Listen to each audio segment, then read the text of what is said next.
it's Michelle from The Scattered Scrapper. Welcome to my channel. Today is day 7 of the best of 30 days of sketches with Christy's Beautiful Life, and today we're using this sketch designed by Ashley Horton. This one's going to be a lot of fun, I think. Looks like there's some mixed media. Not sure I'll do that. More stitching. Not sure I'm going to do that either, but we'll see what we can do. I am still working on our trip to Savannah, and this was in Forsyth Park, and these are kind of like bells. Of course, each one makes a different tone, so you can play it.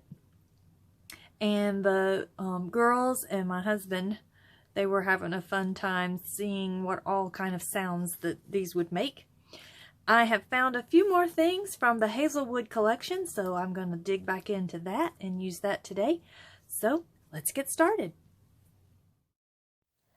Look, I found some more stuff from my Hazelwood collection. I was so excited that I found those.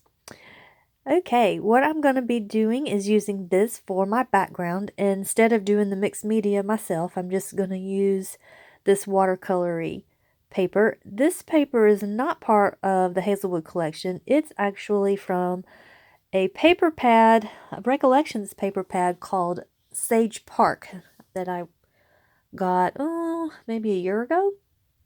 And this gray paper here is also from that same paper pad. And what I'm going to do is use it for my matting for my papers. Now, y'all tell me, do you like the guillotine trimmers versus that slide trimmer there?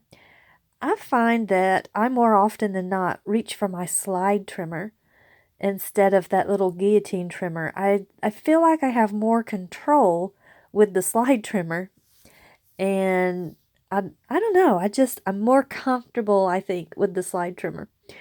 But y'all let me know in the comments what's y'all's favorite. And here I am just trimming this up. I put about 1/8 of an inch of the white border, and now I'm doing about 1/4 inch of this gray. I love this gray paper. It is so pretty. I need to figure out another layout to use it on. So here I'm going to stack my photos. One of them is the 4x6 and the other is the 3x4. So I can't really put them side by side to go with this sketch. And now I'm using this beautiful floral, and I'm going to fussy cut out some of the flowers, and they're going to be my big focal points, like the hearts are. And here I'm just going to fussy cut around, and my biggest tip to you if you fussy cut is to use scissors that feel good in your hand. That makes it a lot easier. I'm going to use these flowers in place of the hearts on the sketch. And then I want to try and use this scrap paper as the little horizontal, looks like a paint swish that's underneath the photos in the sketch.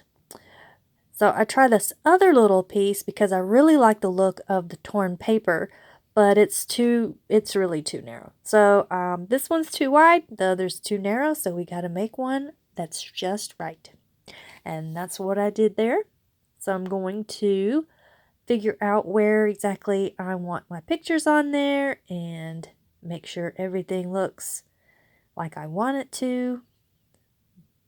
All right, get it on there like you want it. There we go. And then I'm thinking, what else am I going to do? Because I have all these little hearts and splatters and stuff that are in the center of the sketch, and I'm like, how am I going to replicate that? So I go ahead and get this glued down, and oh yeah, I thought it was not straight, so I had to pull out my T-ruler to make sure that it was sitting on there right. And it was, so I was glad of that. And then when I get these down, that top picture looks kind of wonky to me. So I go ahead and bring the T-ruler back out to make sure that it's nice and level, which it seemed to be also. So that was good. And I'm going to go ahead and at first I thought about popping all these flowers up on some foam to give the layout a little bit of depth, but I decided against doing that. I don't know why in particular. I just decided I wasn't going to. No reason. Oh, but I want to go ahead and get these down so they don't move around on me, so that I can bring in some more things to do the sprinkling.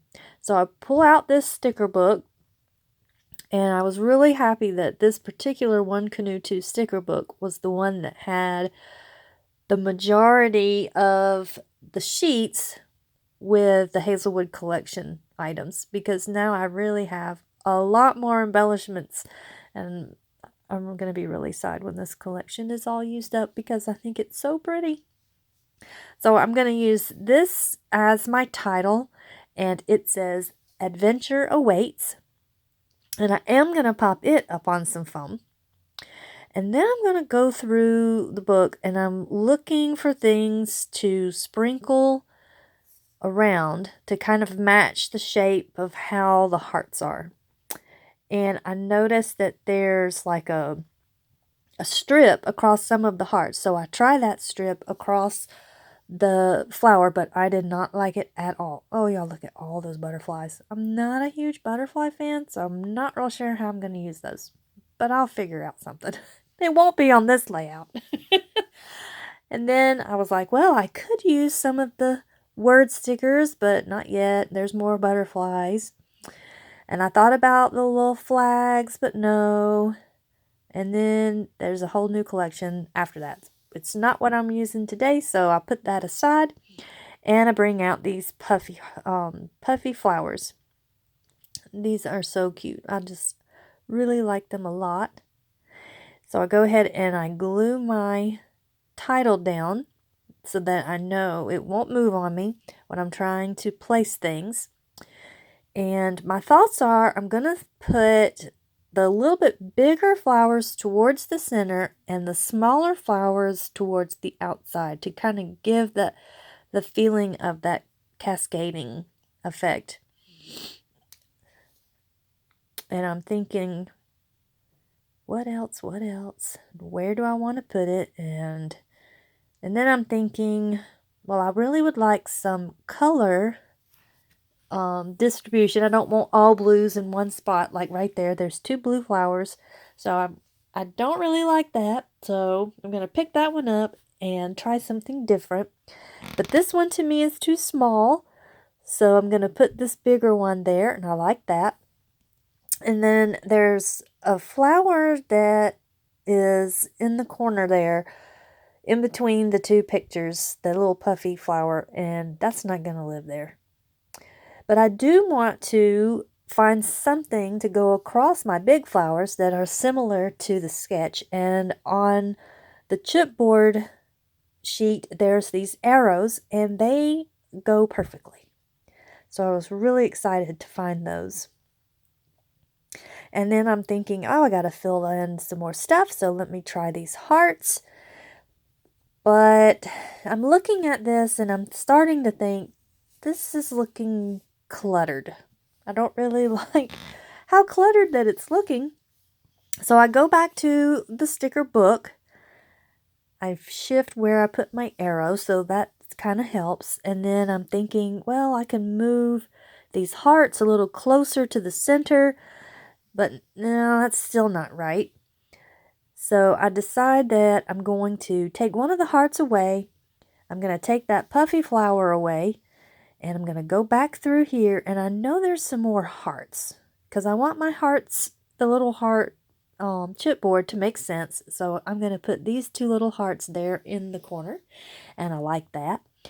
And then I'm thinking, what else? Because there's a little bit more among the arrows, or rather on the on the sketch, there's a little bit more than just the band across the heart. At least in the top one there is. So I'm thinking I can put something else up there. And then I thought I was going to cut little banners, fishtail banners on this, but I had to trim it down because it was a little too long to fit in my arrow. And I don't put one on the other arrow because the title is already there. And then I'm going to put my journaling down, which just says that Michael and the girls had a lot of fun playing with the chimes. And they did. And I'm thinking that's pretty much it. I do decide at the end, before I take pictures, that I'm going to put some gold Heidi Shine on there. So I do that. And that's going to do it. I hope y'all enjoyed this video, and I will see you in the next one. Bye-bye.